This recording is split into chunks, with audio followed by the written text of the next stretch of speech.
Reverend Thomas Robert Malthus, usually known as Thomas Malthus, was an English demographer and political economist best known for his pessimistic but highly influential views on population growth. Here's a quote from Thomas Malthus, who is very famous. "The power of population is so superior to that of the earth to generate livelihoods for humans, that premature death of some form must visit humanity. Instead of recommending cleanliness to the poor, we should encourage the opposite habit. In our cities, we must narrow the streets, squeeze more people into homes, and anticipate the return of the plague. The world's population will double faster than the available food supply. Solid, if unchecked, increases in geometric ratio. Subsistence increases only in arithmetic ratios.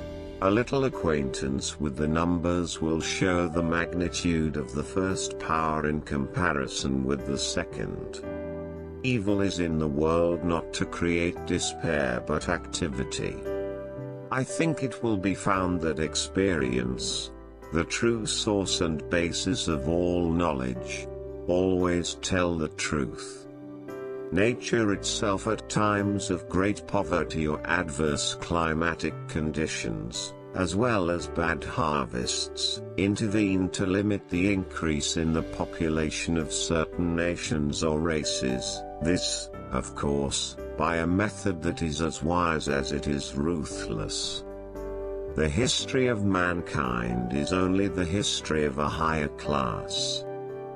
Poor laborers, using vulgar expressions, seem to always live hand to mouth.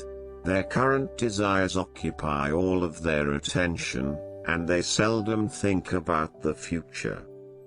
Even when they have opportunities to save, they seldom use them, but everything beyond their present needs, in general, goes to the beer house. The rich, by unfair combination, often contribute to prolonging the period of tribulation among the poor. The worst mischief can be expected from the unmanly behavior of not daring to face the truth because it is distasteful. The power of population is far greater than the power on earth to generate livelihoods for humans. It seems that from the inescapable laws of our nature, some humans must suffer deprivation. These are unhappy people who, in the great draws of life, have failed. A feather weighs down the scales when there is nothing on the opposite side.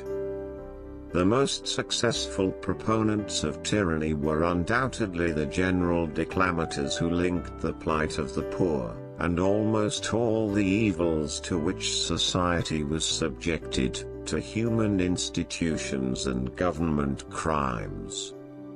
Had population and food increased in the same ratio, humans would likely never have emerged from their barbaric state.